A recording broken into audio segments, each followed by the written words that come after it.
Assalamualaikum warahmatullahi wabarakatuh. Perkenalkan, nama saya Marcelina Handari dengan NIK 666122062 kelas 3C. Video ini dibuat untuk memenuhi tugas akhir semester mata kuliah manajemen strategi oleh Bu Ayuning Budiati. Saya mengambil pengadilan agama Tiga Raksa dengan visi terwujudnya pengadilan agama Tiga Raksa yang agung. Misinya yaitu melaksanakan peradilan yang sederhana, cepat, biaya ringan, dan transparan, meningkatkan tertib administrasi dan manajemen peradilan yang efektif dan efisien. Selanjutnya, tujuannya yaitu untuk tercapainya pelayanan prima kepada masyarakat pencari keadilan, tersedianya sarana dan prasarana yang memadai serta didukung oleh SDM yang profesional. Ketiga, terciptanya peradilan agama yang mandiri dan independen, serta bebas dari campur tangan pihak lain dalam proses pengadilan. Tercapainya kualitas pelayanan hukum kepada masyarakat yang didasari pada asas pengadilan yang sederhana, cepat, dan biaya ringan. Kelima, mewujudkannya sistem peradilan yang cepat, efektif, efisien, informasi yang mudah diserap. Selanjutnya, ini ada sasaran.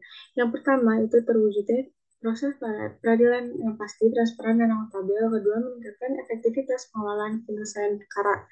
Ketiga, meningkatkan akses peradilan bagi masyarakat miskin dan terpinggirkan. Keempat, meningkatkan kepatuhan terhadap putusan pengadilan.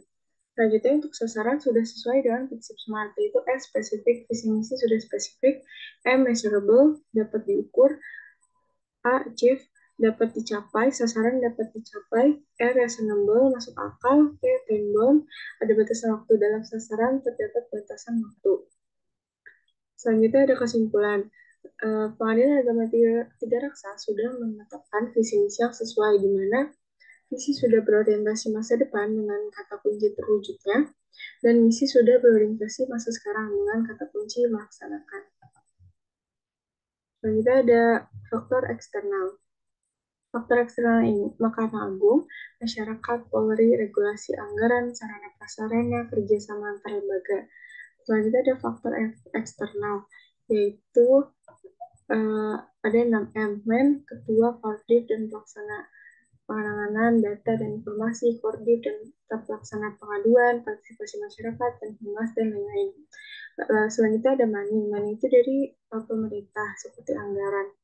Selanjutnya ada mesin. Mesinnya itu ada komputer dan perangkat lunak, telepon maksimal, perangkat lunak untuk pembayaran komunikasi, mesin fotokopi dan cetak, kamera CCTV, peralatan konferensi seperti proyektor. Selanjutnya ada metode. Metode itu ada SOP pelayanan informasi, SOP pemberian bantuan hukum, SOP penanganan informasi, SOP pendokumentasian informasi dikecualikan, SOP pendokumentasian informasi, penyusunan laporan informasi, pelayanan aduan, pelaksanaan sidang, dan mediasi. Marketnya itu Instagram, YouTube, Twitter, website. Materialnya itu peraturan perundang-undangan, laporan dari masyarakat, laporan hasil. Selanjutnya itu ada analisis SWOT. Faktor strategis internal atau IFAS. Yang pertama itu kekuatan atau strength. Kualifikasi pegawai yang tinggi, pelayanan pengaduan yang baik, koneksi yang baik dengan Mahkamah Agung, penetapan SOP yang ketat.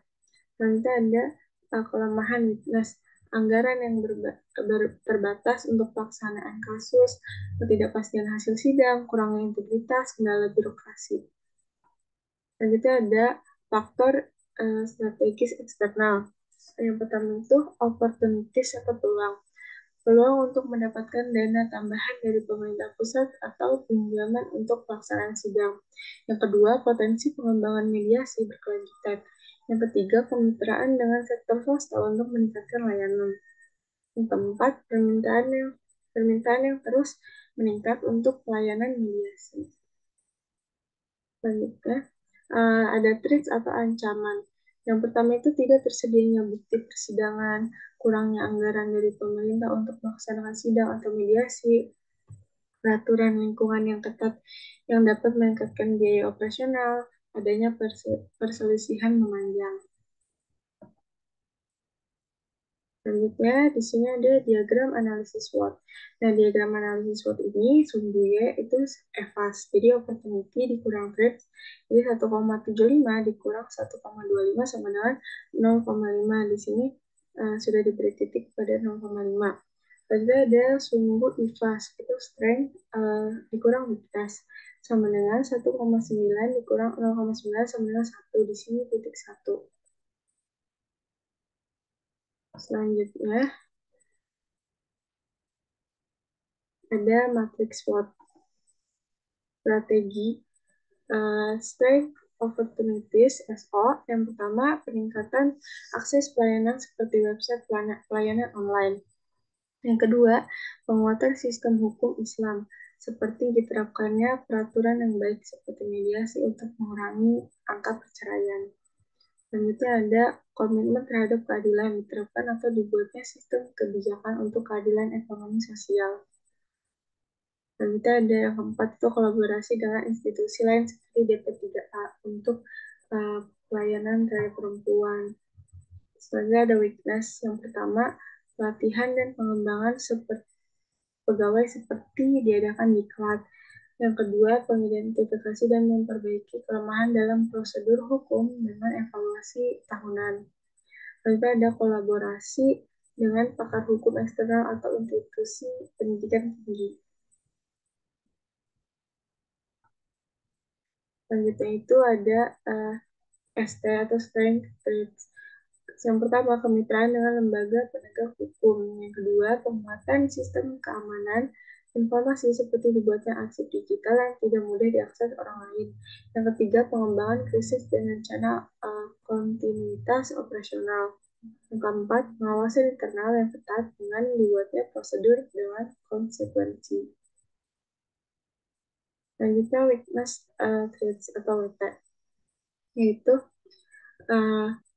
kolaborasi dengan ahli keamanan seperti polisi. Yang kedua, kemitraan dengan komunitas lokal di masyarakat seperti ibu PKK.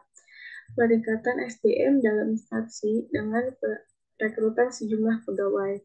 Pemantauan perubahan sosial dan hukum di bidang komunikasi selalu diperbarui informasinya itu. Yang terakhir itu ada di balance scorecard. Yang pertama, finansial.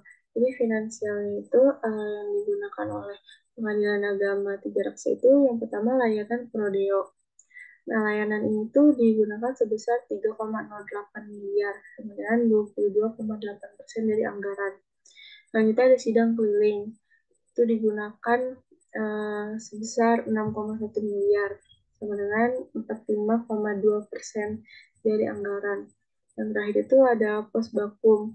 Pos bakum itu layanan yang digunakan atau anggaran yang digunakan itu sebesar 4,3 miliar atau sebesar 3,32%. Jadi totalnya seluruhnya 100%. Selanjutnya ada customer. Yang pertama itu pelayanan teknis justisial dan administrasi kepaniteraan bagi perkara tingkat pertama 95%. Pelayanan administrasi perkara banding, kasasi, dan peninjauan kembali itu sebesar 98%. Layanan administrasi umum kepada semua unsur lingkungan pengadilan agama sebesar 92%.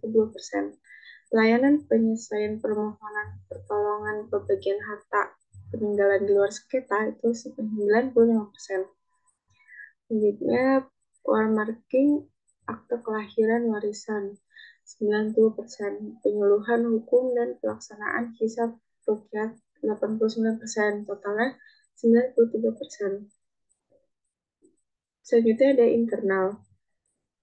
Tentang ini, hakim dan staf pengadilan agama harus memiliki keahlian dan kompetensi yang memadai dalam hukum agama, etika profesi, dan penanganan kasus hukum 95%. Infrastruktur teknologi informasi yang memadai dan mendukung proses administrasi dan penanganan kasus serta melindungi keamanan data sama dengan 85%. Ketersediaan mekanisme yang memastikan aksesibilitas dan transparansi dalam pengadilan termasuk publikasi jadwal sidang dalam putusan pengadilan sebesar 85%. Yang keempat, orientasi pelayanan yang kuat terhadap masyarakat dengan ketersediaan memberikan informasi dan bantuan kepada pihak yang membutuhkan sama dengan 91%. Totalnya 90%. Yang terakhir itu learning and growth. Yang pertama itu pelatihan service excellent untuk memberikan layanan prima 95%. Pelatihan peningkatan mutu pelayanan 92%. Pelatihan kerja untuk meningkatkan kompetensi dan skill kewirausahaan sama dengan 90%. Totalnya 92,3%. Sekian video dari saya, kurang lebihnya mohon maaf. Wassalamualaikum warahmatullahi wabarakatuh.